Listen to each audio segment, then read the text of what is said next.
बोल गणेश जी महाराज की जय, बोल सच्चे दरबार की जय, बोल महारानी सिद्धि दादी की जय, बोल झूलवाली शेठानी की जय, बोल बाबा बजरंग बली की जय, बोल शंकर भगवान की जय, बोल पितृजी महाराज की जय।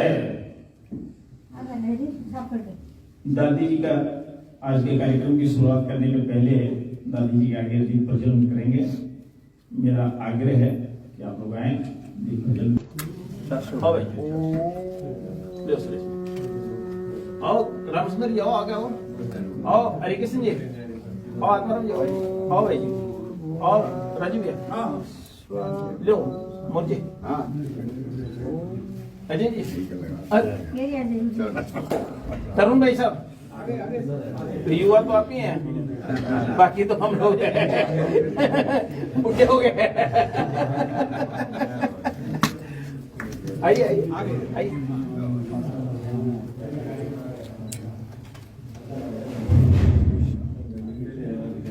हरे कृष्ण जी, हरिनारायण जी, गोपाल जी,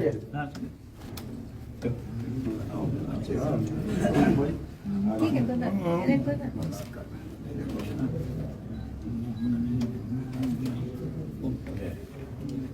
बत्ती में थोड़ी आगे करिए। तेल डालोगे? हाँ थोड़ा सा तेल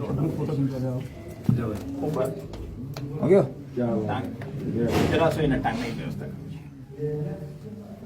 दे अंदर दे। हाँ चलो लो पहले जरा सो दादी कर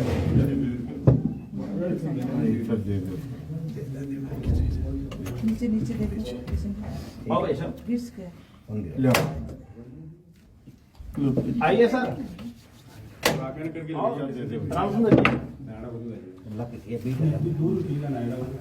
अच्छा ठीक है चलो। नायडा नायडा कर लो। मैं मासिक करो कर ले। आओ खत्म हो जाती है, ले लिया। हाँ ठीक है ठीक है। देखिए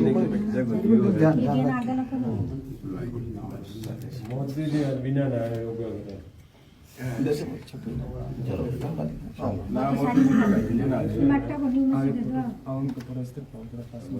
हाँ आओ आत्माराम जी, आइए सर एक बोलो भैया। हाँ ये मन आएगा, चिंता क्यों करो, अभी अमृत स्नान हो जाएगा।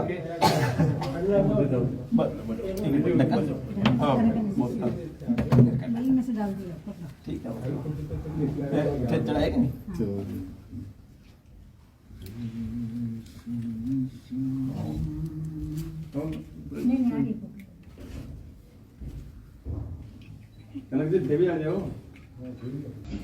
सबसे पहले मैं अंतर्राष्ट्रीय योग दिवस के उपलक्ष्य में आपको एक विचार करके इस योग साधना को मतलब एक साधक के रूप में अंतर ध्यान करना है कि ये इंटरनेशनल योगा डे आज है ना, तो अंतर्राष्ट्रीय स्तर का आनंद लेना है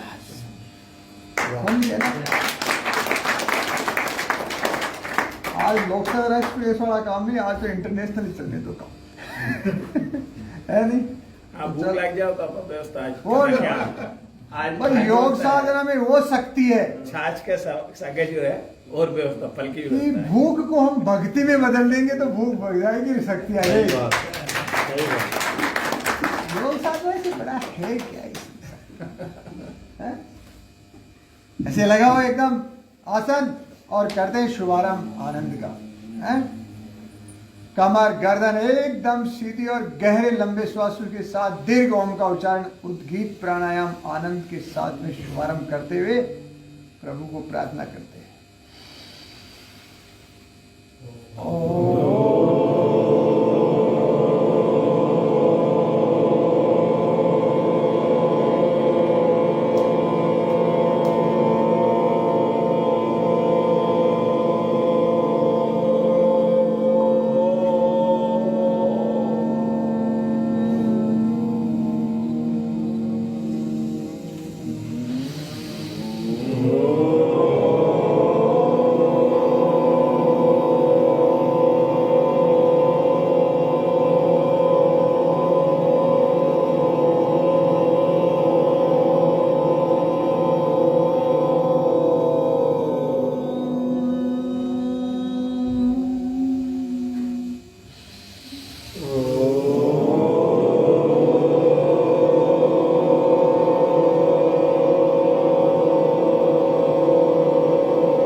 वन्द्यं पुष्टिवर्धनम्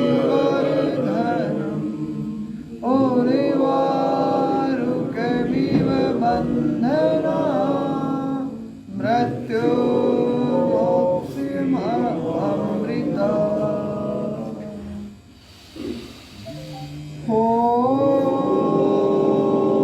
अस्तो मा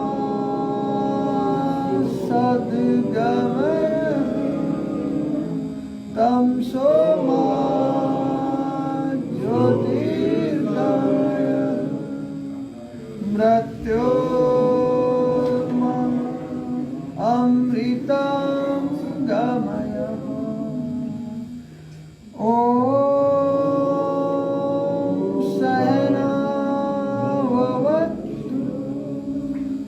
शहनो भुनक्तु सह वीर्यं करवावहै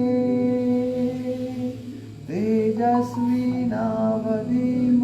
विद्विषावहै ॐ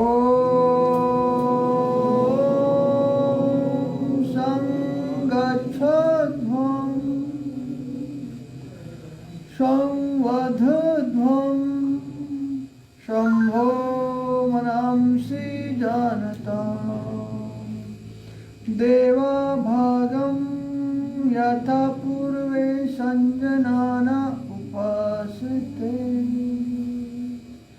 सञ्जनाना उपासते सञ्जनाना उपासते ॐ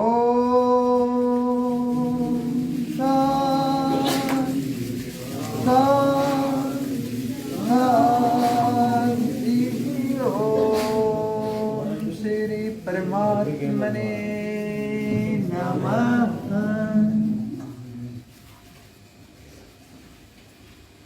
जय धरती माता, जय दादी माता।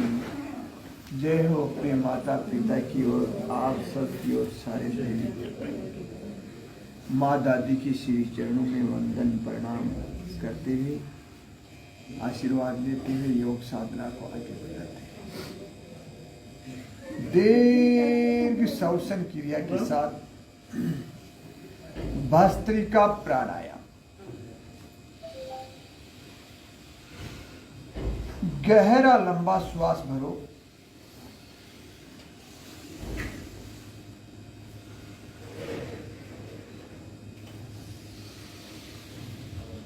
सबसे पहले आज इस पावन पवित्र प्रांगण में दादी माँ के आशीर्वाद से, परमपिता परमेश्वर की बड़ी कृपा से अंतर्राष्ट्रीय योग दिवस के इस भव्य और दिव्य कार्यक्रम में जो आप सभी उपस्थित हुए हैं, उनका मैं हार्दिक कोटि कोटि अभिनंदन करता हूँ।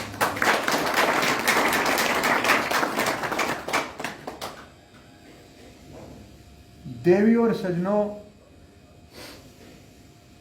आज अंतर्राष्ट्रीय योगा दिवस है, योग दिवस, अंतर्राष्ट्रीय योग दिवस, 8वां अंतर्राष्ट्रीय योग दिवस है। आप लोगों को सबको पता होगा कि ये कब से शुरू हुआ। हमारे इस देश की यशस्वी प्रधानमंत्री परम पूज्य मोदी जी जब इस देश की कमान संभाली 2014 में, तो 14 में आपको याद होगा मई में मोदी जी को देश की कमान संभाली थी। एक साल में उन्होंने इतना प्रयास किया कि आने वाले साल का सबसे बड़ा दिन 21 जून होता है, उसको पूरे संसार में सारे धर्मों की मानने वाली साधना, स्वस्थ रहने के संबंध में इसको अंतर्राष्ट्रीय स्तर पे एक सम्मेलन में करके सबको साथ लेकर दिया। और 21 जून को अंतर्राष्ट्रीय योग दिवस के उपलक्ष्य में एक WHO मान लो चाहे अंतर्राष्ट्रीय स्तर पे इसकी घोषणा करवा करके विधिवत शुरुआत करवा दी। तो इसलिए उनका भी अपने आभार। साथियों, योग का लोग कई प्रकार से पहले विरोध भी करते थे, लेकिन इसी के साथ में मैं परम पूज्य गुरुदेव स्वामी रामदेव जी को मैं कोटि कोटि वंदन करता हूँ। उनके आशीर्वाद को आत्मसात करते हुए योग को उन्होंने आश्रम और अखाड़ू से निकाल करके, आश्रम और अखाड़ू से निकाल करके रसोई तक पहुंचा दिया, हर घर की किचन तक पहुंचा दिया। आज किचन में काम करने वाली माता और बहन भी कहती है मैं तो सब्जी भी बनाऊं, सागे सागे अनुलोम विलोम भी कर लूं। कहने का मतलब योग से जो भ्रांतियां थी उसको उन्होंने मिटाने का काम किया और योग को एक राष्ट्रीय स्तर पे नहीं, अंतरराष्ट्रीय स्तर पे एक क्रांति बना दी। योग की भ्रांति को मिटा करके क्रांति का रूप दिया, तो उनको अपने को वंदन करने का, उनको प्रणाम करने का दिल तो करता है, करना चाहिए। बात योग का मतलब है आनंद की, आत्मसात, और हम सबको योग करना चाहिए। योग का मतलब क्या हो? परम सम्मानीय डॉक्टर साहब, आप एलोपैथिक डॉक्टर साहब है ना? डॉक्टर प्रकाश जैन। डॉक्टर प्रकाश जी जैन, बहुत अच्छी बात है। आजकल तो हमें ऐसा इतना अच्छा लगता है कि देखो पढ़ाई की बात आती है ना, शिक्षा की बात आती है, भाई जो मैंने पाया उसी को तो बांटूंगा। तो हमें योग किसी का विरोध की बात नहीं करता। योग का मतलब होता है जोड़ना, योग का मतलब होता है जोड़ना। और हम बात करते हैं योग का मतलब जोड़ना, तो जोड़ना किससे है? पहले तो हमारे तन को और मन को एक साथ जोड़ करके रखें। हमारा शरीर कहीं है, हमारा मन कहीं है। हम किसी भी काम को, योग ये कहता है सबसे बड़ा, छोटे से लेके बड़े तक का, अपन एक बात करते भैया ये काम ध्यान से करना है।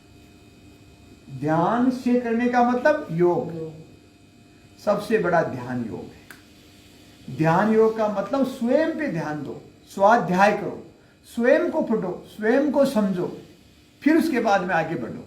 ये योग सिखाता है। फिर योग कहता है,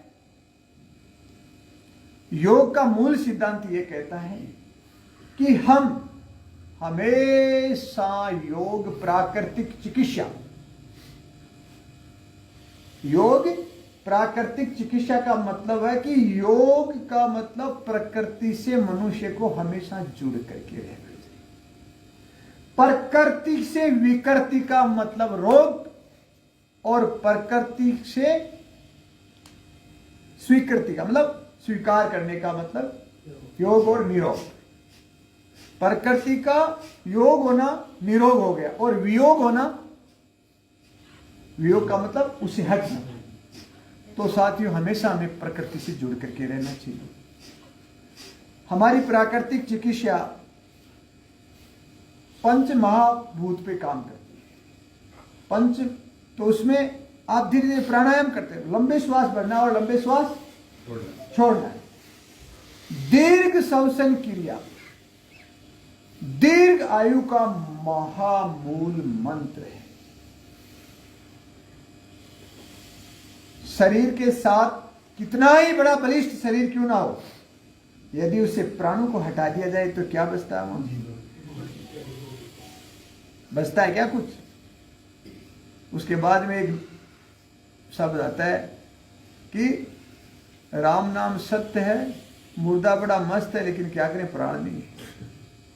तो कितना भी प्यारा हो उसको हटाने की जल्दी हो जाती है वहां से। तो सबसे बड़ा क्या हुआ शरीर के साथ में? फिर क्या हुआ? प्राण, प्राणायाम। अपन क्या बोलते हैं? प्राणायाम करो। प्राण प्लस आयाम, प्राण प्लस आयाम मतलब प्राणों को गति देने की क्रिया को प्राणायाम कहते हैं। और प्राण शक्ति हमारे शास्त्रों में, हमारे ऋषि मुनियों ने सुझाया है, प्राण ही प्रणव है। क्या है? प्राण ही प्रणव है। प्राण ही प्रणव का मतलब प्राण ही प्रभु है, प्राण ही ओम है, प्राण ही परमपिता परमेश्वर है। हम कहते हैं ना, हमारे शरीर में एक बात आप जरा ध्यान करो, लंबे श्वासों के साथ हमारा शरीर ज्यों की त्यों रहता है, एक बाल भी उसका हिलता नहीं है, लेकिन प्राण जब हट जाते हैं तो उसमें से ऐसा क्या निकल जाता है कि वो तो देर हो जाता है।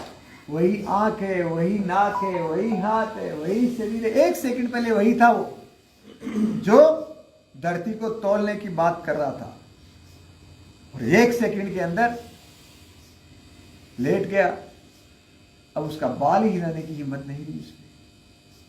तो शक्ति तो प्राण में है ना। हम कहते हैं कि परमपिता परमेश्वर हमारे कण कण में व्याप्त है, कण कण में विद्यमान है, ऐसे बात करते हैं ना हम। तो किसके रूप में? प्राण के रूप। और प्राण के रूप में सबसे बड़ी, परमपिता परमेश्वर की सबसे बड़ी पूजा क्या है? प्राणायाम। सबसे बड़ी पूजा क्या है? प्राणायाम। हमारे हवन योग साधना जो भी करते हैं उसमें कुछ प्राणायाम का भी आता है ना पाठ, तो उसको जीवन के साथ में करो। अब थोड़ा कपालभाति करो। प्राणायाम का पाठ आता है, तो प्राणायाम करने से भगवान कहते हैं मैं तेरे एकदम साथ में हूं, तेरे रोम रोम में हूं, मैं तेरे से दूर हूं नहीं, तू मुझे कहां दूर दूर ढूंढने जा रहा है, मैं तो तेरे पास में हूं, तू थोड़ा सा मेरे पे ध्यान दे ले, तेरा कल्याण होता है। तो थोड़ा सा किस पे ध्यान देना है? प्राणों पे।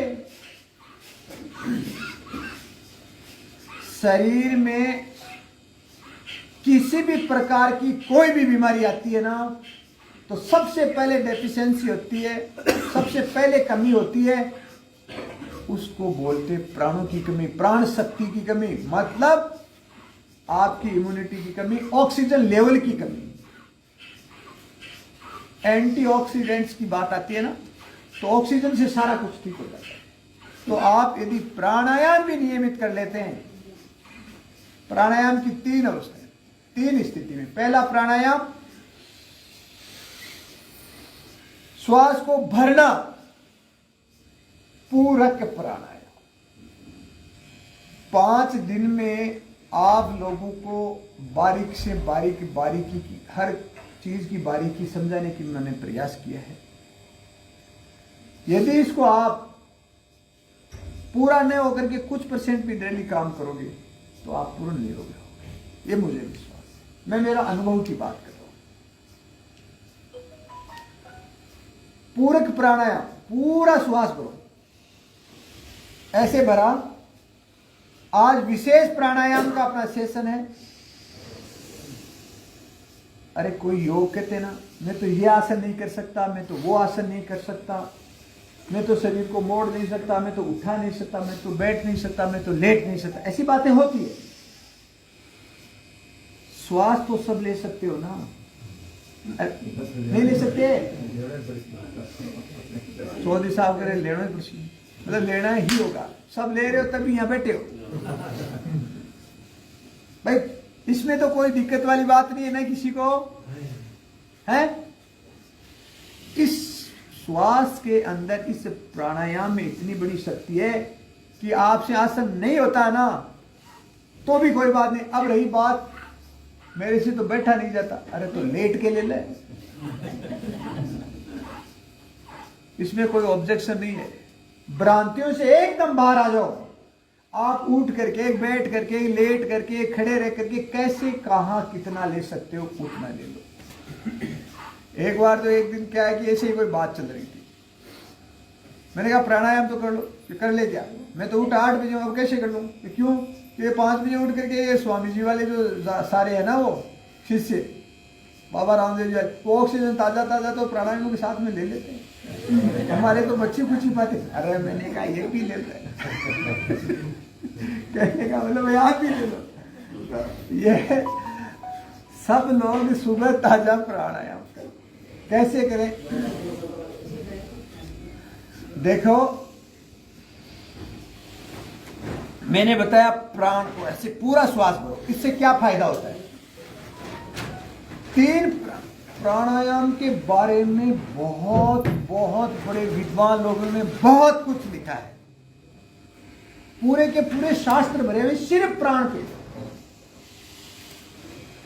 इतने कि प्राणायाम जैसे अपने पूरे प्राणायाम किया, पूरक प्राणायाम, दूसरा रेचक, श्वास को खाली करो, पूरा पूरा खाली कर दो, ऐसे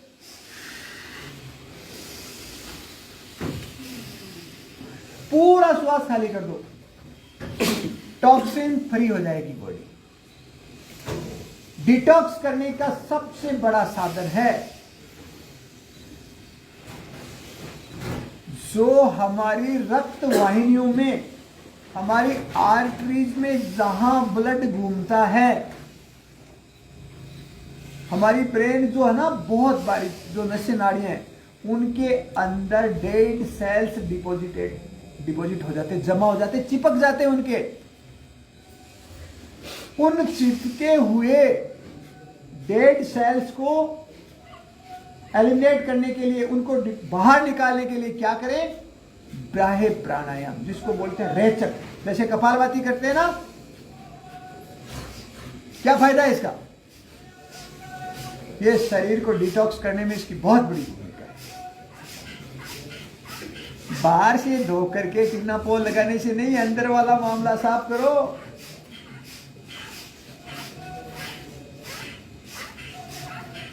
ये रेचक, श्वास को सिर्फ बाहर फेंको। कोई कहता मेरा पेट नहीं हिल रहा, कोई हिलाना ही नहीं है। भाई हिलाना हो तब तो करे काम। पेट हिले नहीं हिले, सिर्फ ब्रीथ आउट, ओनली श्वास को बाहर फेंको। सिर्फ तेज फेंकने की भी जरूरत नहीं है। जिसको हाइपरटेंशन, हाई बीपी की तकलीफ होती है, उसको धीरे धीरे करो, एकदम सादा, ऐसे।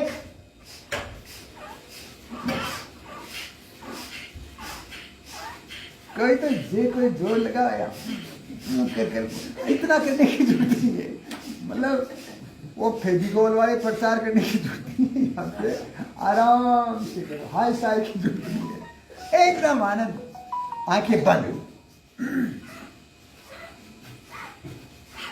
श्वासों पे ध्यान, अंतरीय आनंद का अनुभव करो, प्रभु का धन्यवाद करो, परमपिता परमेश्वर का। हे प्रभु, आपने मुझे कितना सुंदर जन्म दिया, कितना सुंदर शरीर दिया, कितना अच्छा सृष्टि का सर्वश्रेष्ठ मनुष्य प्राणी बनाया हमारे को। फिर उसके बाद धरती का कितना अच्छा सुंदर देश दिया, जिसमें हर प्रकार की प्रकृति का आनंद है। आंवला यहां मिलता है ना, मिलता है ना। उसके अलावा गिलोय यहां मिलती है, निर्गुंडी भी मिलती है, गोखरू का कांटा भी यहां मिलता है। जाकर के देखो, देखिए ऑस्ट्रेलिया में, कनाडा में, यूएस में क्या गोखरू चाहिए तो वो पता ही नहीं, वो वहां नहीं मिलेगा, और उनको जरूरत उसकी ज्यादा है। तो इसका मतलब भगवान ने यहाँ जितनी व्यवस्था दी है ना, बाकी देशों में नहीं दी। कितने प्रकार के यहाँ फ्रूट्स है, कितने प्रकार के यहाँ फ्लावर्स है, फूल है, कितनी रंग बिरंगी, कितनी अच्छी है कि मतलब प्रकृति ने कितना सजाया अपने देश को। तो उसके साथ रहना, उसका आनंद लो, ये रहता है।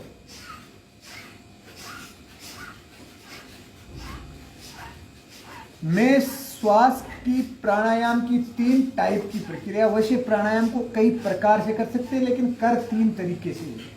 प्राणों का तरीका 3 है, श्वास की क्रिया 3 तरीके से ही की जाती है। बाकी प्राणायाम को अनंत तरीके से वेरिएशन कई है। पहला श्वास भरने को पूरक बोलते हैं। पूरक से श्वास की ऑक्सीजन की पूर्ति होती है। क्या करते हैं अपन? पूर्ति होती है। रेचक से अंदर डिपॉजिट सेल, डेड सेल, विजातीय तत्वों को हम बाहर निकालने का काम करते हैं। किससे?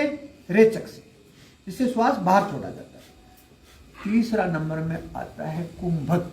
कुंभक का मतलब होता है श्वास को होल्ड करना, ब्रीथ होल्ड करना। श्वास को भर के भी होल्ड किया जाता है और खाली करके भी होल्ड किया जाता है। इससे क्या होता है, आज से ही अपनी भाषा में, वैसे तो शास्त्रीय भाषा में तो इसको कहा जाता है संकल्प की साधना, लेकिन संकल्प में विकल्प नहीं होना चाहिए। हम संकल्प तो ले लेते हैं, लेकिन संकल्प लेने के तुरंत बाद में विकल्प ढूंढ लेते हैं। तो विकल्प रहित संकल्प आज से ले लो कि हमें पहले बात तो पूरक प्राणायाम करना है। कैसे करना है? जिसका पूरक प्राणायाम सबसे फायदा कहां करता है? इस एरिया, इसके ऊपर के लिए। मतलब वैसे तो रोम रोम को फायदा पहुंचाता है, हमारे एक एक सेल में ज्ञान की जरूरत है, तो वहां तो होता ही होता है, लेकिन सिम्टोमेटिकली, मतलब सिम्टम्स से अपने को कैसे पता लगता है? जिसके फेफड़े कमजोर हो गए, ठीक है, लंग्स जिसके कमजोर हो गए ना, उसके लिए विशेष तौर, लंग्स कमजोर हो गए, आंखें कमजोर होगी, ये कमजोर, तो उसको पूरक प्राणायाम विशेष तौर से करो। पूरक में अनुलोम विलोम भी आ जाता है, भस्त्रिका भी आ जाती है। भस्त्रिका थोड़ी गति के साथ करो, एलर्जी खत्म हो जाएगी। ऐसे साइनस की प्रॉब्लम, एलर्जी की प्रॉब्लम 100% खत्म हो जाएगी और एनर्जी आ जाएगी। पहला काम तो ये। दूसरा, यदि किसी भाई को श्वास, कहने का मतलब अस्थमा की तकलीफ है, अस्थमा की किसी को भी तकलीफ है ना, कितनी भी पुरानी, उसको क्या करना चाहिए? ऐसे श्वास को भरा, ऐसे रोक, पूरक एंड कुंभक, श्वास को रोक लो। अस्थमा की जिस भाई को शिकायत है उसके लिए मैं 2-3 बात और बता देता हूं मुख्य। प्राकृतिक चिकित्सा में हम उसके लिए क्या करें कि अस्थमा, साइनस, एलर्जी तीनों एक साथ जाएगी। आई कैसे वो अलग बात है, जाएगी तीनों। हमारे एलोपैथिक में अस्थमा का ट्रीटमेंट क्या होता है? आपके बलगम पैदा हो गया, एलोपैथिक दवाई दी गई, उससे उसको सुखा दिया गया। क्या किया गया? निकाला नहीं गया। निकाल तो प्रकृति बाई नेचर निकल रहा है, बलगम बन रहा है, शरीर उसको बाहर फेंक रहा है, पूरे नाक से पानी गिर रहा है, छींके आ रही है, कफ आ रहा है। भाग करके अपन डॉक्टर साहब के पास के, क्योंकि उन्होंने वही पढ़ा है तो वही देंगे ना। वो उन्होंने कफ सिर्फ जो भी कोई दवाई दी और कफ को अंदर सुखा दिया। क्या हुआ? वो सूख करके क्या हुआ? निकला या वो अंदर चिपक गया? चिपक गया, फिर हो गया, फिर गए, फिर वही दवाई दे दी, क्या हुआ? फिर चिपक गया। ऐसे 1 बार हुआ, 2 बार हुआ, 3 बार हुआ, 5 बार तो लहरें बन गई अंदर। किसमें? लंग्स में लहरें बन गई और लंग्स में दबे दबे हो गए। आप करवा करके चेक करवा लो, उस पर अपन इसका स्कैन करवाएंगे ना, तो दबे दबे क्या आएगा? वो लहरें बन गई। लास्ट में क्या होगा? बच्चों के निमोनिया जैसी बीमारी हो जाएगी। फिर सांस कैसे लेते हैं? फिर वो नाक से नहीं ले, ऐसे ले लेते। फिर क्या करते हैं? वो क्या बोलते हैं उसको? वो लगा लिया, बाहर से श्वास लेने वाला। ये सारा सिस्टम हो गया, क्योंकि फिर लास्ट में स्थिति हो जाती है, लंग्स सीज हो जाते हैं। दवाइयां लेते लेते हम लोग क्या करते हैं? नेचुरोपैथी क्या कहती है? रोग को ढकने से, गंदगी को दबाने से गंदगी हटती और मिटती नहीं है, गंदगी को हटाने से हटती और मिटती है। हम लोग बता रहे वैसा कर लो थोड़ा सा। क्या करना चाहिए आपको? सबसे पहला काम, जिसको लंग्स की प्रॉब्लम है, पहला काम हमारे है वमन क्रिया। क्या? उल्टी करना। कैसे? साथियों, बाहर से कुछ भी लाने की जरूरत नहीं है। घर में आप लगभग अपना वेट है ना, उसका 2%, जिसमें 50 किलो उसको 1 लीटर और जिसमें 100 किलो उसको 2 लीटर पानी। क्या लेना? पानी। और नीम की पत्ती तो मिलती है ना, नीम की पत्ती नहीं मिलती है तो मुलेठी, जानते हैं मुलेठी, और मुलेठी नीम की पत्ती दोनों ही अवेलेबल नहीं होती तो सेंधा नमक तो मिलता है। उस पानी में सेंधा नमक डालिए, थोड़ा सा उसमें घुल जाए उतना सा गर्म कीजिए, और ऐसे बैठ करके, उकड़ू बैठ करके, ऐसे बैठ करके, और इसमें ऐसे भी नहीं बैठ सकता है, नॉर्मल बैठ जाओ जैसे बैठ सकते हो। उसको मैंने कितना % बोला पानी लेना, 2%। टाइम कितना, 2 मिनट के अंदर, 2 मिनट के अंदर उस 2% पानी को पीना है, पूरा पीना है, एक बूंद भी उसमें छोड़नी नहीं है। और इस दोनों अंगुली को लगा करके उसको निकाल दो, अंदर से आधा काम तो हो गया। उसकी वॉमिट कर दो, इसको कुंजन क्रिया कहते हैं ना। पहला काम तो ये, आप पता कर लेना किसी के कितनी भी, मैं ये कह रहा हूं 70 साल का व्यक्ति हो गया और उसके 20 साल की एज में यदि अस्थमा की प्रॉब्लम होगी, 70 साल में ये चीज ध्यान में आई तब भी कर लेगा तो उसको फायदा हो जाएगा। 50 साल यदि अस्थमा की शिकायत, पहला नंबर तो 1 नंबर इस समय करने का ये प्रातःकाल जगने के बाद में करना चाहिए। सुबह सुबह यदि फ्रेश होकर के जैसे भी अपन करेंगे ना तो। अब कुंजन क्रिया करने के बाद में क्या, अब विशेष बात करते हैं अपन प्राकृतिक चिकित्सा की, आप ध्यान देना प्लीज, है ना। आपने कर लिया ये, वॉमिट करने के तुरंत बाद में क्या करें हम, 1 घंटा रेस्ट करें। कितना, आपने ये किया कुंजन क्रिया करने के बाद आप सो जाइए, लेट जाइए 1 घंटा। लेट करके उठने के बाद में हल्का आहार लेना है। हल्का आहार का मतलब क्या हुआ, कोई भी उबली हुई सब्जी, उबली हुई सब्जी गरम गरम खा लीजिए। पहला काम तो ये हुआ। नंबर 2, फिर क्या करें, इनको अंदर से जमा कफ को पिघालने के लिए और एलर्जी को मिटाने के लिए भाप, जिसे स्टीम बोलते हैं। अब स्टीम कैसे ले, पता आजकल आप क्या कैसे स्टीम लेते हो, मुझे पता, आप लोग कैसे करते हो, करना कैसे, दोनों बात करते हैं। स्टीम वाला वो ले लिया, आजकल वो स्टीमर जो भी आता है उसके अंदर कोई ना कोई केमिकल डाल देंगे, कोई ना कोई प्रकार का केमिकल डाल देंगे। अरे पहले से तेरे केमिकल के कारण तो तू मरा जा रहा है, फिर उसमें केमिकल डाल करके सूंघ करके अंदर और डाल रहा है। मैंने तो स्टीम लिया, मैं ठीक नहीं होता, होगी कैसे, उसमें क्या डालना है, साधारण पानी बहुत कम काम करेगा, उसमें कुछ डालना होता है। क्या डालें उसके अंदर, उसके अंदर डालिए पहला नंबर पे तो या तो लौंग का तेल, या तो लौंग का तेल कितना, मात्र 2 ग्राम। लौंग का तेल कई बार नहीं मिलता तो लौंग तो मिलता है, 2-5 लौंग डाल दीजिए उसके अंदर, 2-5 लौंग डाल दीजिए। फिर क्या डालें, पिपरमेंट जानते हो, पान की दुकान पे मिलता है, एक सफेद पिपरमेंट आता है, व्हाइट, कूल करता है वो, करता है ना, वो थोड़ा सा पिपरमेंट डाल दो उसके अंदर, डाल दिया।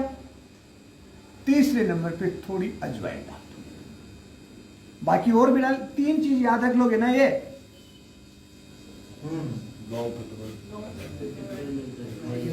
डाल दिया, उबालो उस पानी को, उसकी भाप लो।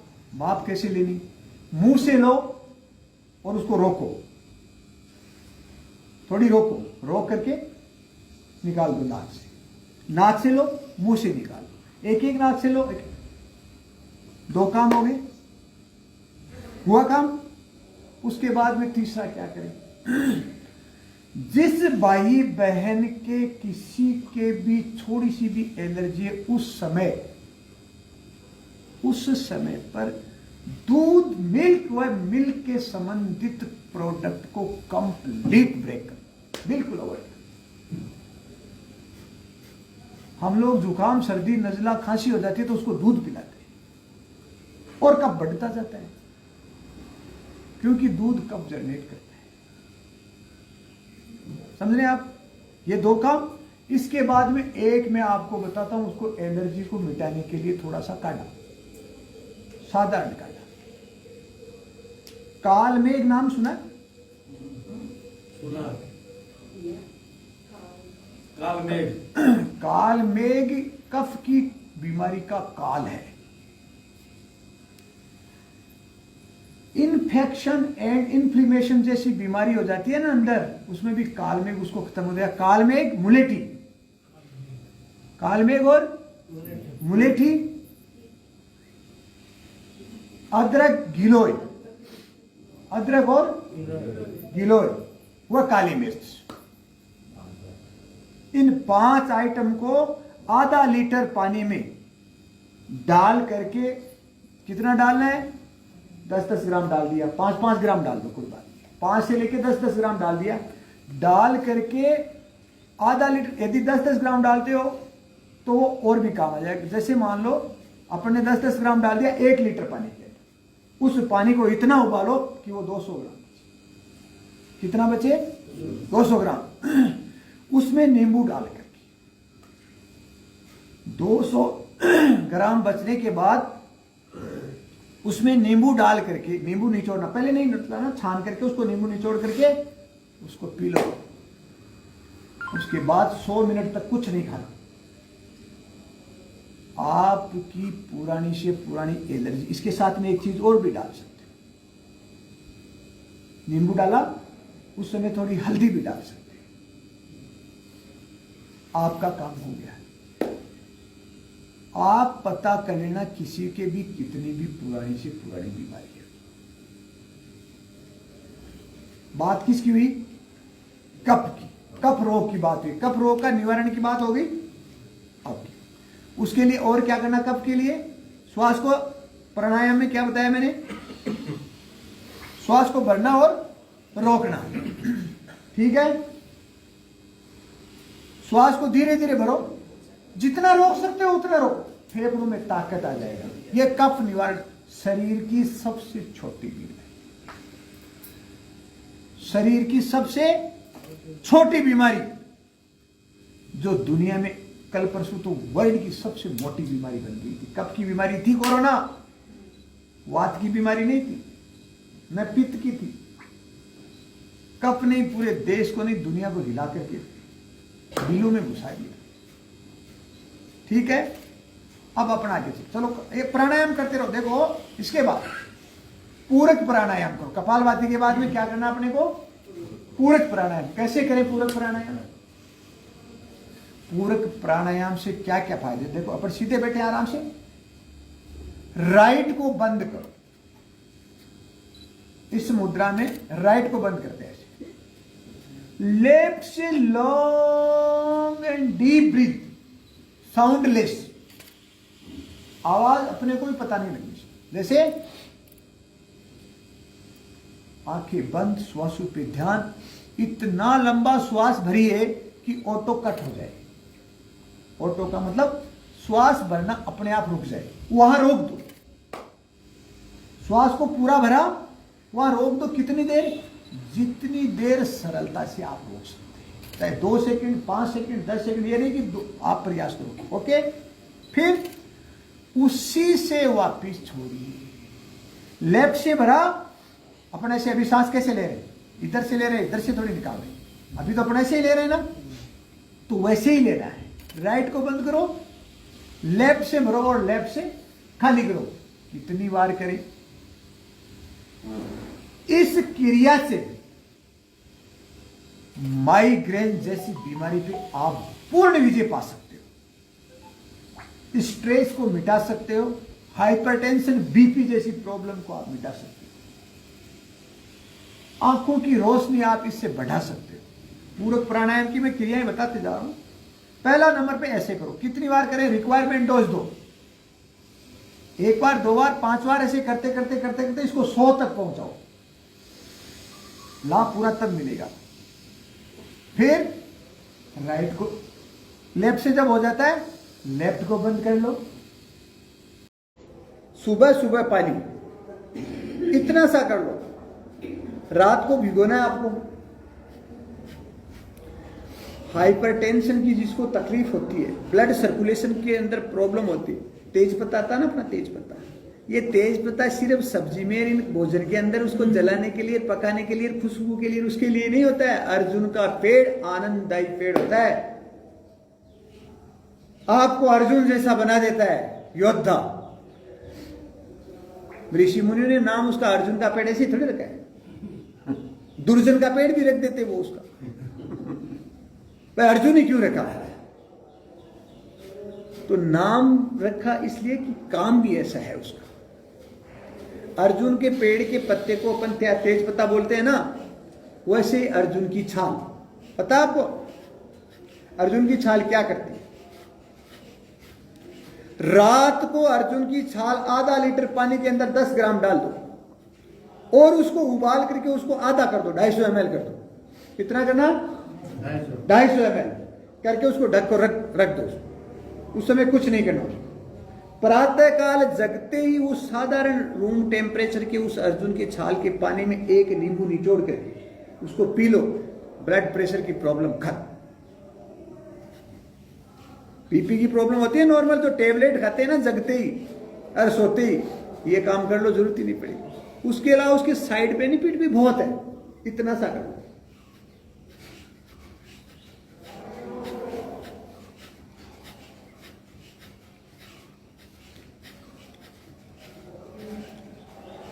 पुनर्नवा सुना ना? मैं औषधीय बात कर रहा हूं, वनस्पति की। कपालभाति करते जाओ। गोखरू, निर्गुंडी, शरीर के अंदर आकर के जो टॉक्सिन्स गुंडागर्दी मचा देते हैं ना, उसके लिए निर्गुंडी उसका इलाज कर देती है।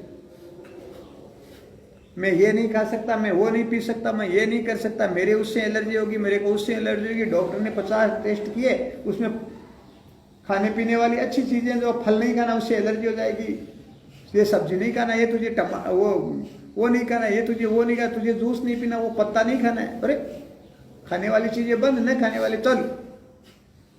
तो और वहां एक नीचे और लगे देते हैं, एक नीचे लाइन डाल देते हैं, आपको रेगुलर टेस्ट की और रेगुलर हमारे सानिध्य में रहने की जरूरत है, क्योंकि भाई मामला है ना वो। नहीं आओगे रेगुलर तो हमारी दुकान कैसे चलेगी? नियमित आना है। तो मैं कह रहा हूं नियमित आने और जाने की जरूरत नहीं है, नियमित ये खाना है, हमें फोन करने की जरूरत नहीं है। मैं बताता हूं निर्गुंडी क्या काम करती है। इम्यूनिटी को बूस्ट करती है। निर्गुंडी और गोखरू एक ही है?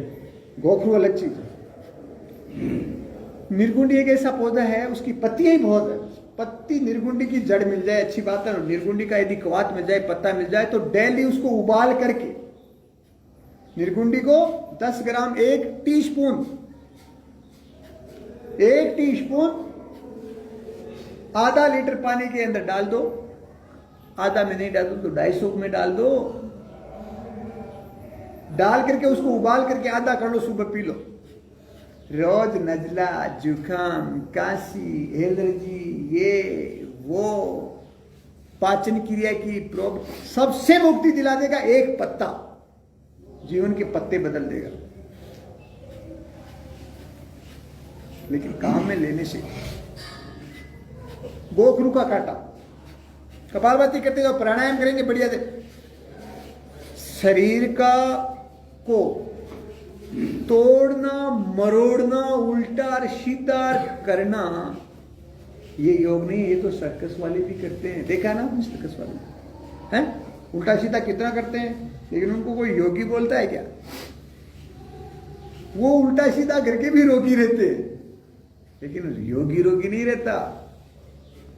योगी क्यों नहीं रोगी रहता? कि वो आसन के साथ प्राणों पे ध्यान देता है। प्राणायाम अति आवश्यक है। प्राणों से बड़ी धरती पे कोई शक्ति भी नहीं है और इससे बड़ी कोई औषधि भी नहीं है। जब व्यक्ति की जीवन की कपालभाति करते रहो 24 मिनट, आधा घंटा तक यदि कपालभाति जो व्यक्ति करता है, उसके इंटरनल डिपॉजिटेड टॉक्सिन्स सारे डिटॉक्स हो गए। आराम से करो, इसको और उसको और ये हिलाने की कोई जरूरत नहीं है। न कंधे हिलाओ, न घुटने हिलाओ, न पेट हिलाओ, न आपको तो सिर्फ एक काम करना है, श्वास को बाहर फेंकना है, अंदर भी नहीं लेना है। अंदर सिस्टम है, वो खींच लेगा श्वास को अंदर अपने आप सोचोगे अंदर नहीं लेंगे तो बाहर फेंकेंगे कहां से, आप तो बाहर फेंकते। गोखरू का कांटा क्या काम करता है? आपकी किडनी का सबसे बड़ा रक्षक आपका साथी है, उसके अलावा भी बहुत काम करता है। गोखरू का कांटा उसके अलावा भी बहुत काम करता है। आपके जॉइंट पेन होने लगता है तो उसको भी। कहने का मतलब गोखरू के कांटे में इतना पावर है कि जमा जो हमारे एसिड के कारण है, जो हमारे शरीर में जो डेड सेल हो जाते हैं, जो सेल्स खत्म हो जाते हैं, मर जाते हैं, वो जब जमा हो जाते हैं ना, उनको कुरेद करके कांटा चुपा चुपा करके निकालने का काम करता है। निकलो यहाँ से, क्या काम है तुम्हारा इस शरीर में, मैं आ गया ना। ऐसा होता है गोखरू का कांटा, वो टॉक्सिन्स के कांटा चुभने लगता है। अपने नहीं चुभेगा, आप बोले गोखरू का कांटा बोलते हैं उसको, गोखरू का कांटा बहुत अच्छा होता है। गोखरू का कांटा इसको बनाएं कैसे? वही तरीका है। गोखरू के कांटे को बनाने के लिए पानी में डाल करके 10 ग्राम आपने डालना है, आधा लीटर में डाल करके किडनी के पेशेंट को, लोग बोलते हैं कि पानी नहीं पीना चाहिए, डॉक्टर्स बोलते हैं पानी नहीं पीना, हम भी बोलते हैं, लेकिन किडनी का रोग होने से पहले पानी पीना शुरू कर दो, फिर वो नौबत नहीं आएगी।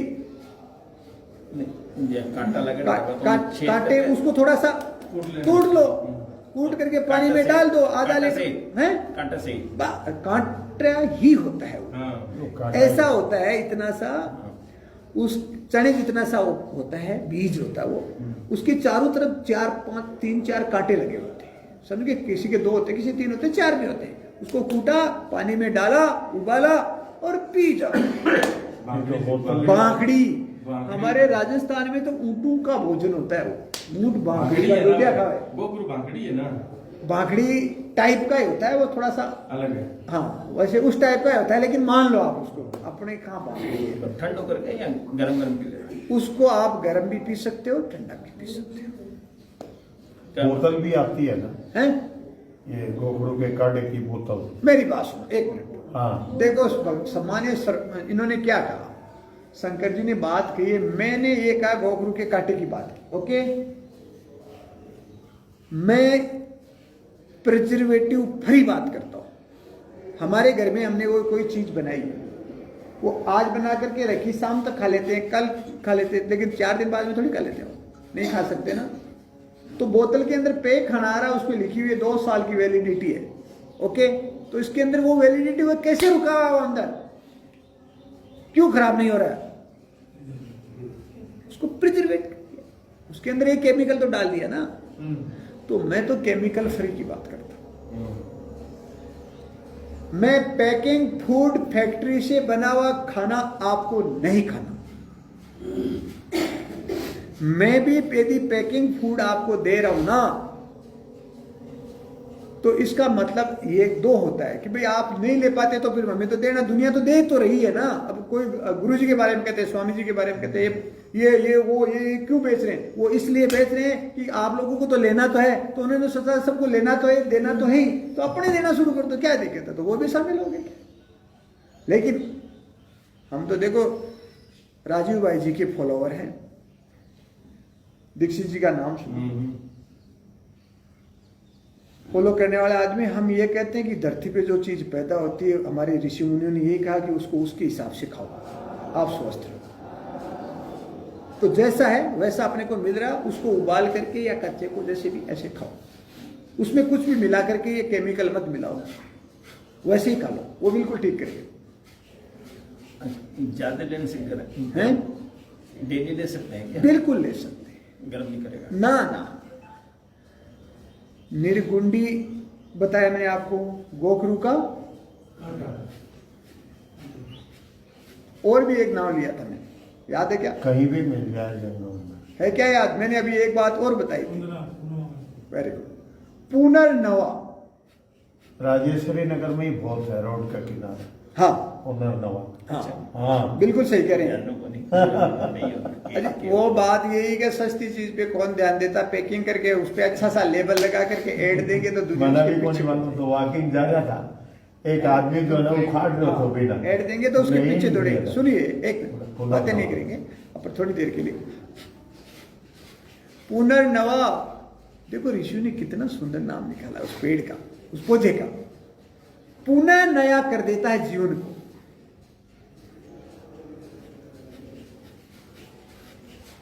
आपकी बॉडी को टॉक्सिन से फ्री, पेन से फ्री और आंखों के लिए भी बहुत फायदेमंद होता है। पुनर्नवा की जड़ है ना, उसको घिस करके प्याज के रस में मिला करके कपड़े से 4 बार 5 बार उसको छान करके आंख पे 2-2 4-4 बूंद तो रतौंदी वतौंदी ये भग जाती है। और उसको उबाल करके पीने से बहुत रोग ठीक हो जाते हैं। कपालभाति करो।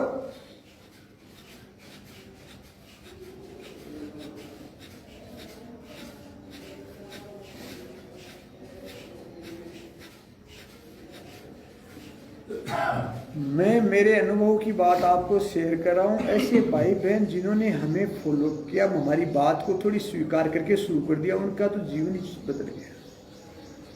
रियलिटी है, कुछ ही दिनों में ऐसा दर्द बग गया, ऐसे ऐसे लोग जो किडनी, जिसको एक दिन से दूसरे दिन, एक दिन छोड़ करके दूसरे दिन जिनकी डायलिसिस हो रही थी।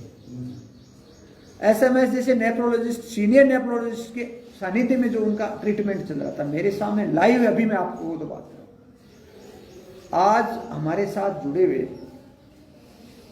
जुड़ने के बाद उनकी हमने डायलिसिस बंद कराई और डायलिसिस करवाए आज उनको 4 महीने हो गए, जिनको डेली एक दिन छोड़ करके, पहले 15 दिन से 15 दिन के बाद में क्रिएटिनाइन उनका 12-13 था, जो आज नॉर्मल पे आ गया विदाउट एनी मेडिसिन। ऐसा कैसे हो सकता है? नियमित विधिवत तरीके से चलने से हो सकता है, सब कुछ संभव है। अब थायराइड के लिए उज्जाई का, ऐसे उज्जाई प्राणायाम, आजकल थायराइड की बीमारियां भी बहुत होती है। क्या करें थायराइड के लिए? उज्जाई कैसे करें?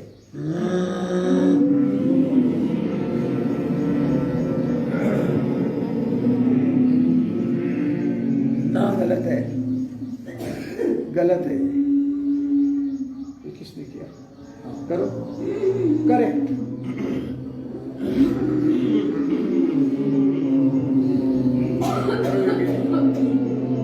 एक सेकंड, देखो मैं तरीका बताता हूं। हम थायराइड को ठीक करने के लिए इससे क्या क्या फायदे होते हैं, विशेष प्राणायाम करेंगे आज।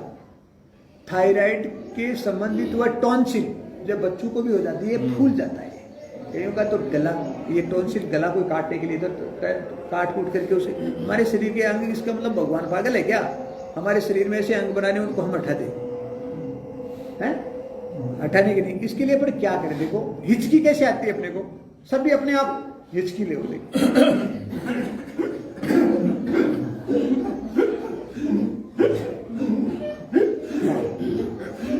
अब इस हिचकी को लंबा लेना है। कैसे? अब 1 सेकंड में बताऊं आपको। Thank you. हिचकी देखो ऐसे आती है, ऐसे मुंह खुल जाता है, ऐसे आती है ना, यही है ना तरीका? हाँ, ऐसे आती है। इसको लंबा कैसे ले? एक बार देखो, सीखने के लिए मुंह खोल करके ऐसे,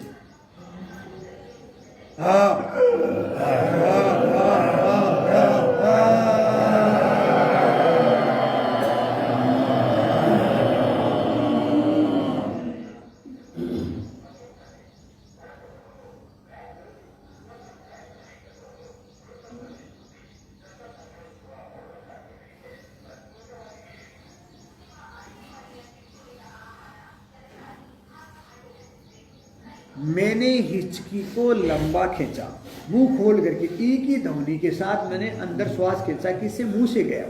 ठीक है, मैंने मुंह को बंद कर लिया, श्वास को अंदर रोक लिया, होल्ड किया। कितनी देर?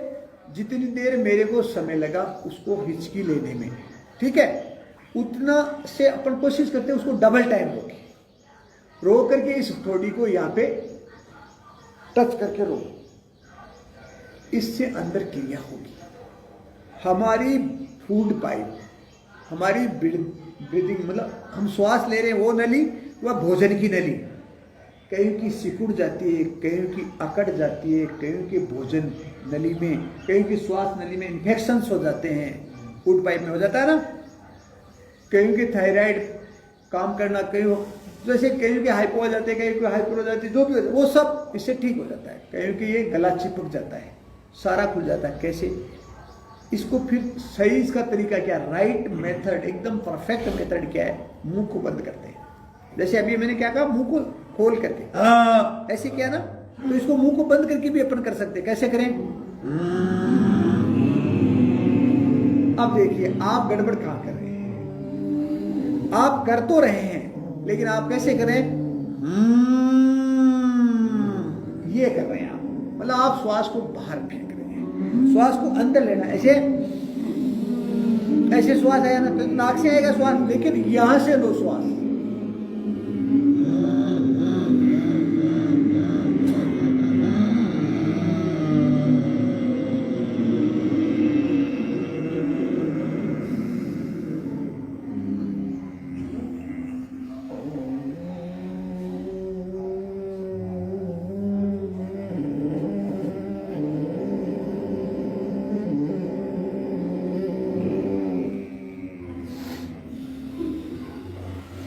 धीरे धीरे नाक से श्वास को छोड़ो, फिर से गले से, इससे एक ही ध्वनि के साथ श्वास लो।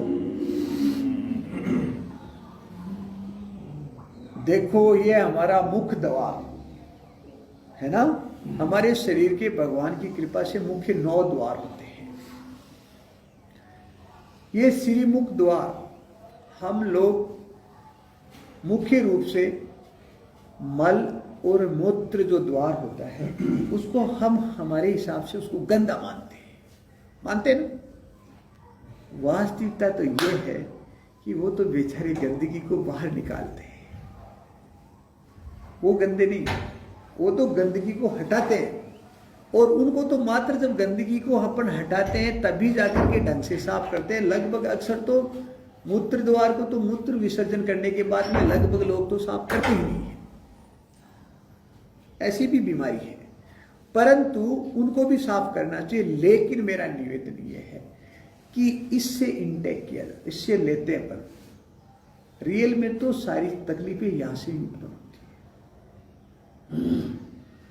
तो इसके लिए मैं थायराइड को ठीक रखने के लिए मैं छोटा सा एक तरीका बताता हूं। हमारे ऋषि मुनियों ने शास्त्र में साफ साफ लिखा है, बहुत अच्छे तरीके से लिखा है कि मुख द्वार को कैसे साफ करें। आपको एक्स्ट्रा कुछ करने की जरूरत नहीं। उसको आजकल तो मॉडर्न जमाने में भी आजकल आ गया ये मामला, समझने लग गए। ये एलोपैथिक डॉक्टर्स भी इस चीज को समझ रहे हैं, स्वीकार भी करने लगे। आजकल हर एलोपैथिक डॉक्टर है वो आप योगा करो, प्राणायाम करो, ये करो, ऐसे बोलने लग गए, क्योंकि उनको भी फायदा होने लगा है। समझदार है वो, लेकिन उनकी पढ़ाई थोड़ी सी दूसरी है। उन्होंने इसके बारे में जब जानकारी नहीं तो वो क्या बताएंगे भाई। वास्तविकता तो ये, वो कोई अपने देह से बुरा नहीं चाहते, लेकिन उनको ध्यान होना जरूरी है, तो वो भी बता रहे हैं। तो मुख को साफ रखने के लिए ऐसे लंबे श्वास, एक एक नाड़ी शुद्धि प्राणायाम हो, उजाई किया ना 3-5 बार, उसके बाद में ऐसे करके थोड़ा सा ऐसे गले की ऐसे ऐसे ही गले की थोड़ी सी मसाज कर लो। हमें स्वस्थ रहने के संबंध में विशेष जानकारियों पे अपन चर्चा करें, जो अपनी लाइफ में विशेष काम आने वाली बातें हैं, जो फॉर्मल नहीं है, ये रियल है। हम मुख द्वार को कैसे साफ रखें? आजकल मॉडर्न साइंस में इसका नया नाम क्या है पता है? Oil pulling and water pulling therapy. Water और अपनी भाषा में कहे कुल्ला कर वो काय कहवाय कुल्लो तो कर लो भया, कमो कम तो कुल्लो ही तो करना है, तो कुल्ला कैसे करें? वैसे उन्होंने लिखा है 4-12-16 के हिसाब से वैसे लिखा हुआ है। उन्होंने, हमारे ऋषियों ने उसको अंकित किया 4-12-16 के हिसाब से। 4-12-16 का मतलब हम मूत्र विसर्जन करते हैं, कुछ याद रखने की जरूरत नहीं है। मूत्र विसर्जन क्या, कम से कम 4 कुल्ले कर लो आप। उसके बाद में हमने मल त्याग किया तो आप 12 कुल्ले कर लो। भोजन किया उसके बाद में कुल्ला करना। आजकल तो अक्सर भोजन के लिए मैं क्या बताऊं, जमाना इतना खतरनाक है, चाहे भोजन कर लो चाहे मल त्याग कर लो, आजकल तो वो पेपर काम में लेने लग गए। अरे पाक लो, ये थोड़ी होता है? तो भोजन करने के बाद कम से कम 16 कुल्ले। कुल्ले कैसे करना है, पानी ऐसे करें अंदर थोड़ा सा नहीं हुआ है, गर्म हो जाता है, इससे अंदर की सारी हो जाती है। आपके थायराइड की बीमारी नहीं होगी, आपके दांतों की तकलीफ नहीं होगी, समझ गया? आपकी जीभ की अल्कलाइन बनाने की कैपेसिटी कमजोर नहीं होगी, समझे मेरी बात को? उसके अलावा एक छोटा सा मैं आपको एक बताता हूं, एक घर में पाउडर बना लो, मंजन बना लो, नॉर्मल मंजन, जिसको हमने फंगस में भी काम में लिया। कोरोना काल में जिसके फंगस होने की स्थिति आ रही थी ना, उनको भी हमने वो बना करके दिया, उनके बहुत लाभ हुआ। मतलब मुंह में कभी भी फंगस भी नहीं बनने देता, कहीं के मुंह बार बार खराब, किसी के पायरिया हो गया, किसी के दांत खराब हो गए, किसी का और खराब हो गया, सारा हो जाता है ना, तो वो काम बहुत आता है। अरे एकदम साधारण सा है, एकदम साधारण सा है। कैसे बनाए उसको?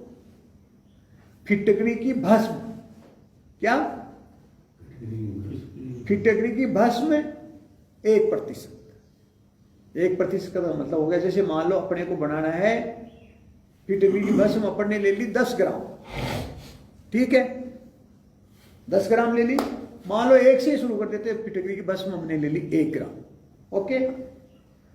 हल्दी 2 ग्राम, ठीक है। सेंधा नमक 4 ग्राम, 1, 2 और 4, 7 ग्राम हुआ। टोटल कितना हो? 7 ग्राम का एक मंजन तैयार। कैसे करें हम? आहुति कैसे देते हैं? ऐसे ही देते हैं ना, हाथ, यही है ना? तो इस मुख द्वार में आहुति ऐसे नहीं देनी है, इन तीनों को काम में लेना है। कैसे?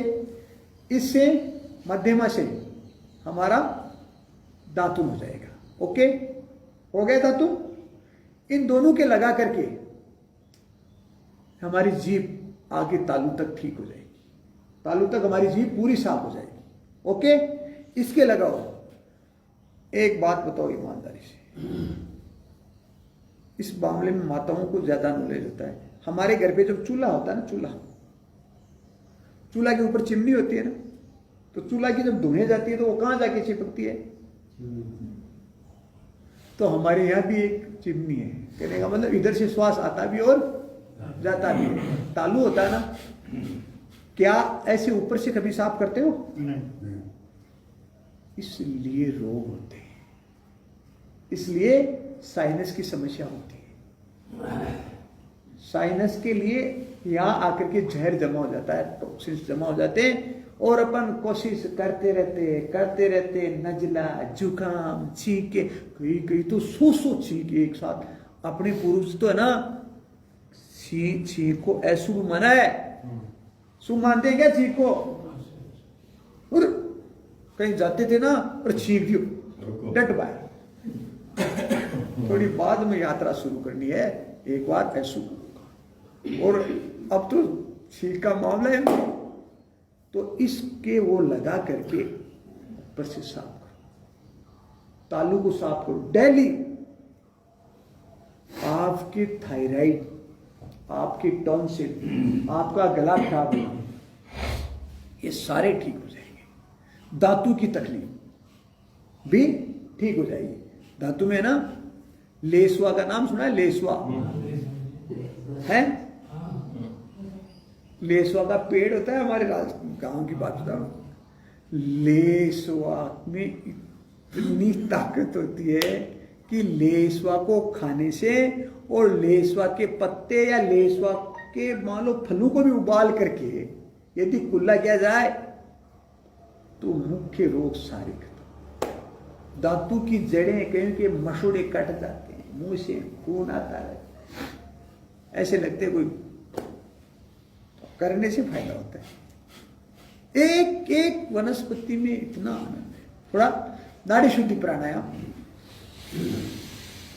एक नाक से लंबा श्वास भरो और एक से ही खाली करो। राइट को बंद कर लिया, लेफ्ट से लंबा श्वास भरिए और लंबा श्वास खाली करिए। नाड़ी शुद्धि एकदम धीरे धीरे धीरे धीरे पूरा, और आंख बंद करके उस पर ध्यान दीजिए, आनंद अनुभव कीजिए। बहुत बढ़िया।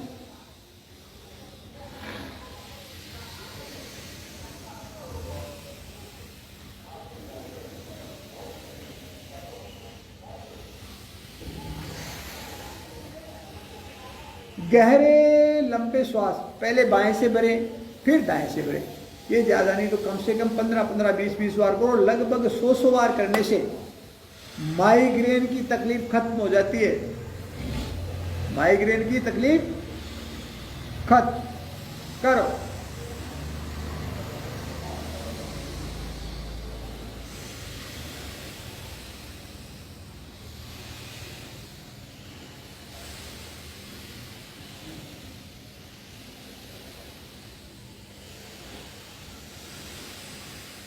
अब इसको ध्वनि रहित भी किया जाता है। धीरे धीरे ऑटो कट, वहां तक श्वास भरिए कि श्वास सोते ही वहां थोड़ा सा रोकेंगे, फिर वैसे श्वास को छोड़िए, पूरा खाली कीजिए, श्वास पूरा खाली हो जाए। ऐसे धीरे धीरे आनंद का अनुभव करो। रोम रोम खीलने लगे ऐसे।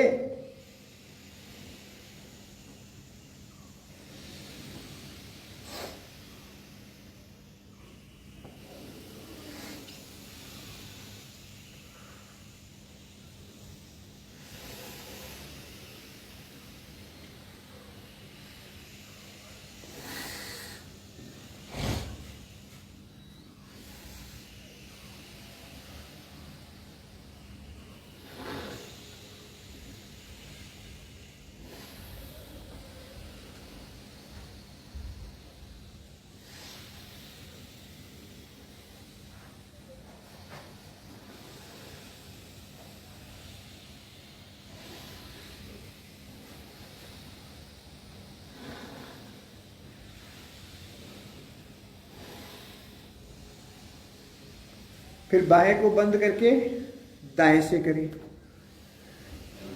बाएं से बंद करके दाएं से करें। दोनों से ये करने के बाद में जिसके शरीर में विशेष जलन होती है, गर्मी की तासीर जिसके शरीर से ज्यादा जुड़ी हुई होती है, उसे राइट को बंद करके लेफ्ट से श्वास को धीरे धीरे भरना है, थोड़ा रोकना है, फिर लेफ्ट से भरा, राइट को बंद किया और फिर राइट से छोड़ दो। वापस किससे भरना है? नो, लेफ्ट से ही भरना है। एक सेकंड, चंद्र वैधि प्राणायाम। चंद्र स्वर से भरना, सूर्य स्वर से खाली करना और फिर चंद्र स्वर से भरना। चंद्र स्वर का मतलब शीतल। चंद्र स्वर हमारा बायां होता है और विशेष तौर से ब्रेन और हमारे हार्ट को ऑक्सीजन पहुंचाने की यही नली होती है, बाई लेफ्ट वाली। समझ गया? तो लेफ्ट से करने से शरीर में गर्मी का लेवल नॉर्मल हो जाता है। ऐसा करें, देखिए, धीरे धीरे साउंडलेस।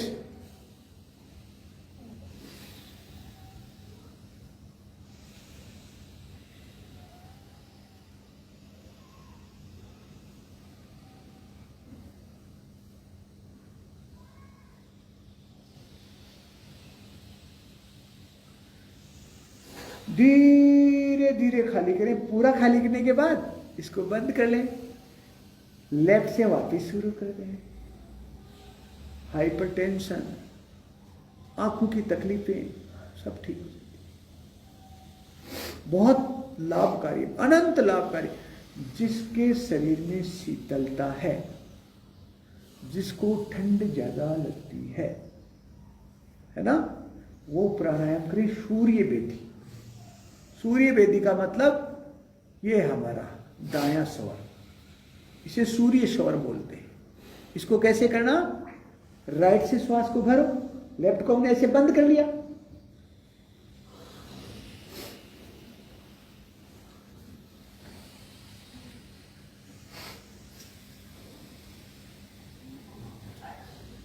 राइट से हमने श्वास को भरा, भरने जितना थोड़ा रुको और लेफ्ट से करते जाओ। कितना करें, रिक्वायरमेंट डोज की बात और क्या। आपको आनंद की अनुभूति होने लगे वहां तक करें। कम करना कम पड़ सकता है, अधिक करना अधिक नहीं होगा। अधिक करना का मतलब इसको ज्यादा करने से आपको नुकसान नहीं होना है, कुछ भी फायदा ही होना है। इसके बाद हमारा शरीर नॉर्मल स्थिति में है, हम साधारण स्थिति में कुछ करना चाहते हैं प्राणायाम, अनुलोम विलोम करो। बाएं से श्वास को भर के दाएं से छोड़ो, दाएं से श्वास भर के बाएं से छोड़ो, ऐसे। जिसको परम पूज्य गुरुदेव बहुत बताते हैं अनुलोम विलोम के बारे में, कपालभाति के बारे में, तो पूरे देश और पूरी दुनिया में उन्होंने धूम मचा दी है ना। तो करो, ये भी बहुत अच्छा है। बैलेंसिंग करो अपने आप।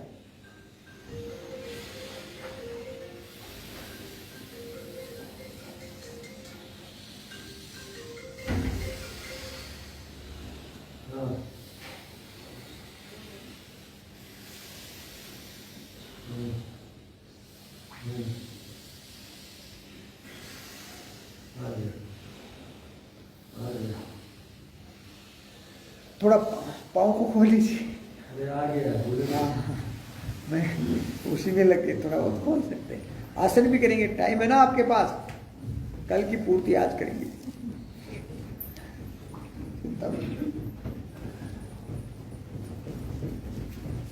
ऐसे योग साधना से बढ़कर कुछ है नहीं। योग साधना करने के बाद में शरीर में इतनी शक्ति आ जाती है कि 1 घंटे की पूर्ति तो कहीं भी हो जाती है। लेकिन क्या कहते हैं, टाइम नहीं है। कर तो लें लेकिन टाइम, अरे टाइम तो सबके पास 24 घंटा ही है, टाइम सबके साथ बराबर ही है। अब नहीं करना, नियत नहीं है। आलस जी आप लोग आकर तो ऊपर बैठे हैं, विराजमान हो रहे आलस देवता जी तो अब आलस से तो ऐसे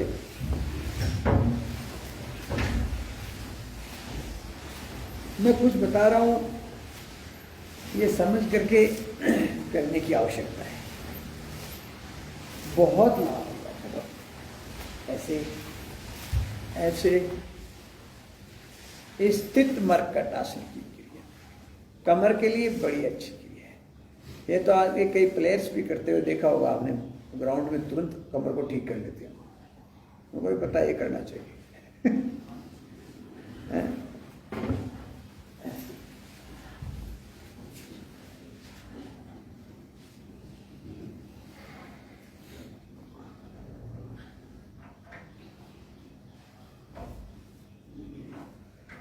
ऐसे ऐसे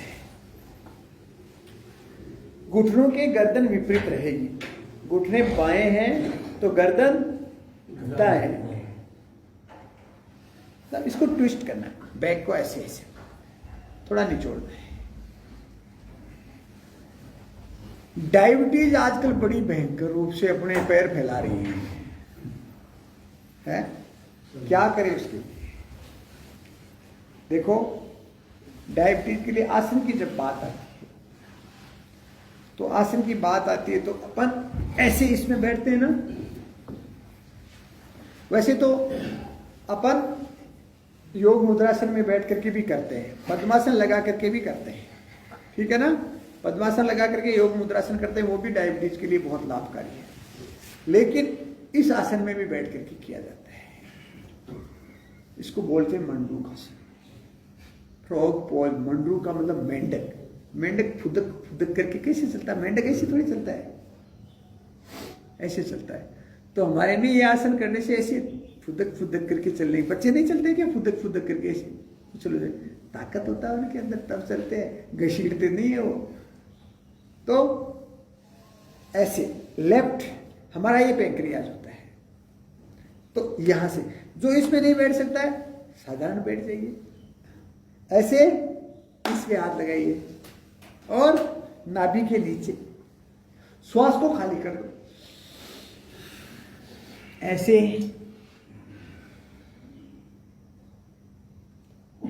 इसको आधे से लेकर के 2 मिनट तक किया जाता है। छाती थाई पे, गर्दन ऊपर, बहुत अच्छा आसन है।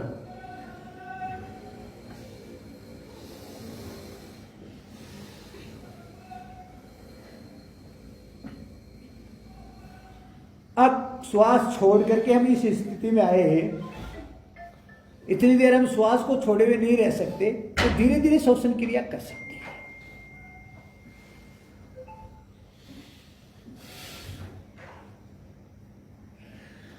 भगवान ने कितना सुंदर शरीर दिया, इसका सत्यानाश कर दिया। बहुत बधाई, बहुत बहुत शुभकामनाएं। मैं डॉक्टर सुनील तरुण। जो लोग मुझे नहीं जानते, शायद मेरे सभी लोग, काफी लोग मुझे नहीं जानते हैं, मेरा शायद कुछ जानते होंगे, तो जो लोग मुझे नहीं जानते उनके लिए मेरा इतना सा परिचय है कि मत पूछ मेरा कारोबार क्या है। मत पूछ मेरा कारोबार क्या है, मोहब्बत बेचता हूँ नफरत के बाजार में। पूज्य श्री मानव राम निवास जी गुरु जी ने आज मेरे ख्याल से बहुत कुछ अपने को जानकारी दी और अपने इतना समय निकाला के लिए बहुत बहुत आभार। मैं चाहता हूँ जोरदार तालियां। और गुरु जी, मैं तो इसको तो अंदर से इतनी आत्मग्लानि हो रही, 5 दिन क्यों नहीं आया? जैसे बाहर आया, अगर आज इतना लेके जा रहा हूँ, 5 दिन आता तो कितना मिलता। और मैं प्रयास करूंगा कि आप कहीं पे कार्यक्रम हो सकती है, मैं उसको 5 दिन के जितने भी लोग हैं मैं बिल्कुल उसको शामिल हूँ, मुझे बहुत अच्छा लगेगा। आपका बहुत बहुत आभार प्रकट करता हूँ। और आज का जो कार्यक्रम जो आयोजित किया है वो श्री दादीधाम प्रचार समिति बेंगलुरु, मारवाड़ी समाज कर्नाटक और मानव फाउंडेशन, वो सब की बहुत बहुत बधाई के बाद है। मैं परिवार जोरदार तालियां उनके लिए।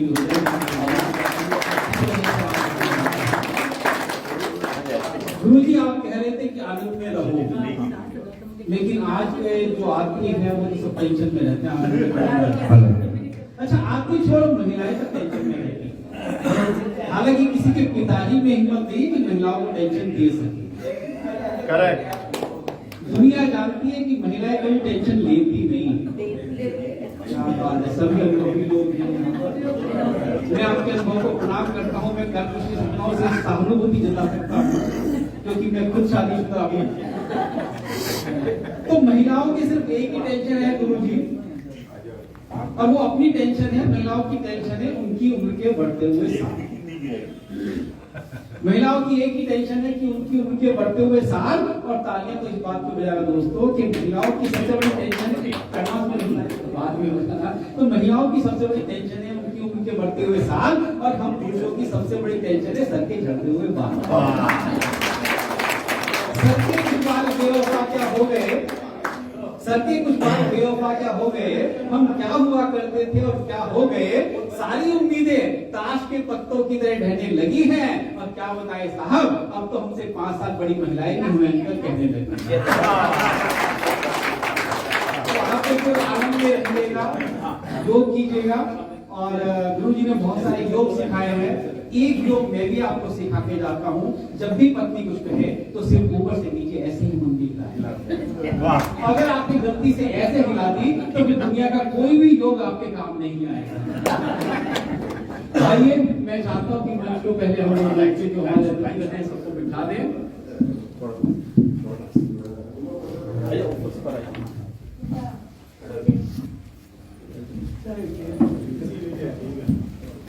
शायद आदरणीय डॉक्टर सुभाष अग्रवाल जी तो शायद नहीं आए हैं, जो प्रेसिडेंट है मारवाड़ी सम्मेलन कर्नाटक के।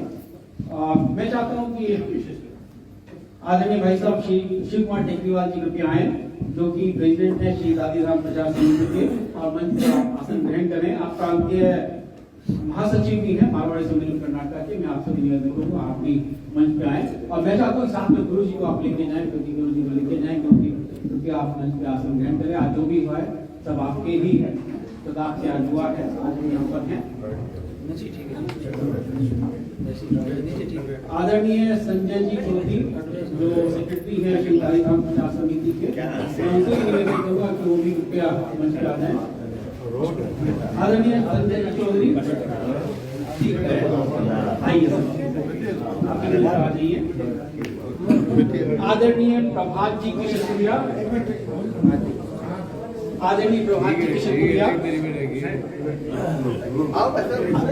जी कृपया आप आइए। आप अध्यक्ष हैं और आपके सौजन्य से ही आज ये जगह हमको मिला है, तो मैं चाहता हूँ कि आप आए। आपका स्वागत है, मैं जोरदार ताली से हम आपका भी स्वागत करेंगे। आदरणीय अरुण जी खेमका, आदरणीय अरुण जी खेमका जो कि अध्यक्ष है मारवाड़ी सम्मेलन बेंगलुरु शाखा के। वो आज आए नहीं है सर। नहीं आए हैं, आप दिखने चाहिए। शायद उनके घर में किसी की तबीयत खराब थी, हाँ। शायद वो बता गए थे। और सुभाष जी भी शायद इसलिए नहीं आए हैं कि वो शायद हाँ, वो बाहर हैं, शहर में नहीं है। सुरेश जी जलान जो कोषाध्यक्ष हैं, आदरणीय सुरेश जी जलान जो कोषाध्यक्ष है मारवाड़ी सम्मेलन कर्नाटक के, वो भी कृपया मंच पे आए। वो भी शायद उपस्थित नहीं है। आदरणीय प्रकाश जी चौधरी जो कोषाध्यक्ष है वो भी आउट ऑफ प्रचार समिति के, बंगलोर हैं। आदरणीय अनिल जी शर्मा जो समाज सेवी हैं, कृपया आइएगा सर।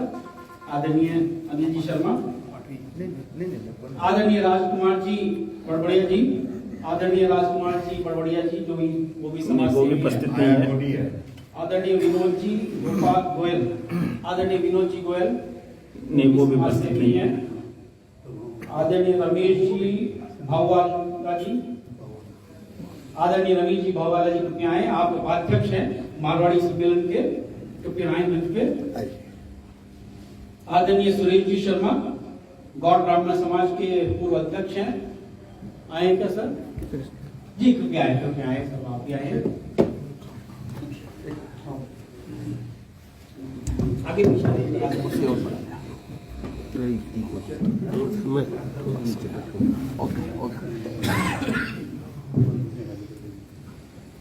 आदरणीय डॉक्टर प्रकाश जैन जी हमारे बीच में आए हैं, आईपीएस लिस्ट हैं, उनका भी बहुत बहुत स्वागत करते हैं, अभिनंदन करते हैं। वैसे तो जितने भी लोग यहाँ बैठे सब मंच पर बैठने के सब उस उच्च लेवल के हैं कि सबको मंच पे आना चाहिए, लेकिन क्योंकि मंच पर जगह उतनी ही है तो बाकी सभी का बहुत बहुत स्वागत और अभिनंदन हम लोग करते हैं। और आइए सज चुका है, मैं चाहता हूँ सबसे पहले स्वागत उद्बोधन के लिए आदरणीय श्री शिव कुमार जी टेकरीवाल जो कि अध्यक्ष हैं श्री दादीधाम प्रचार समिति के और प्रांतीय अध्यक्ष हैं आप मारवाड़ी सम्मेलन कर्नाटक के, तो स्वागत प्रांतीय महासचिव जी, प्रांतीय महासचिव मैंने भी चश्मा भी लगाया तराटक किया करो, कोई दिक्कत नहीं चश्मे जी जी बिल्कुल सीखना है, सीखना है। स्वागत।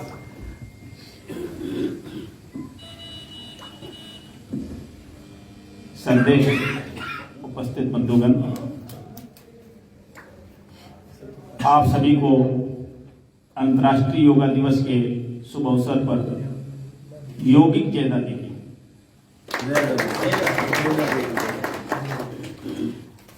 मान्यवर अपनी संस्था श्री दादीधाम प्रचार समिति बेंगलोर मारवाड़ी सम्मेलन कर्नाटका मानव योग फाउंडेशन ने आप सभी के सहयोग से 5 दिवसीय योगा एवं प्राकृतिक चिकित्सा शिविर 17 जून से सुचारू रूप से इस स्थान पर चल रहा था, जिसका अनेक लोगों ने लाभ लेकर अपने स्वास्थ्य के प्रति जागरूकता प्राप्त की। मैं सर्वप्रथम आभारी हूं हमारे बड़े भाई साहब श्री प्रभात जी किशनपुरिया का, जिन्होंने मेरे एक फोन पर इस जगह को उपलब्ध करवाने में अपनी स्वीकृति दी।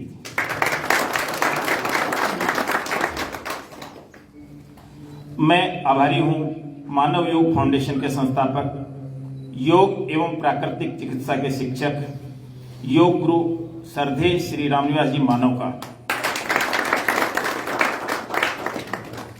ये भी मेरे एक फोन पर अपनी स्वीकृति प्रदान की थी। वह 5 दिनों तक बहुत ही सुंदर ढंग से हम लोगों को योगा के विषय में जानकारी दी। इन्होंने आसन के साथ साथ प्राणायाम के बारे में भी विस्तार से बताया, और आज हम लोग जगह की कमी के कारण आसन तो बिल्कुल नहीं कर सके थे। आज तो पूर्ण आनंद ही प्राणायाम का ही लिए हैं। प्राकृतिक चिकित्सा से संबंधित इन्होंने आहार विहार से अपने शरीर को कैसे स्वस्थ रख सकते हैं बतलाया। इन्होंने कहा अपना शरीर 5 महाभूतों आकाश, वायु, अग्नि, जल, पृथ्वी से बना हुआ है। इसके संतुलन से हम अपने शरीर को स्वस्थ रख सकते हैं। हमें विशेष कुछ नहीं करना है, सिर्फ अपनी दिनचर्या व खान पान के बदलाव से हम स्वस्थ एवं खुशहाल जीवन को लंबे समय तक जी सकते हैं।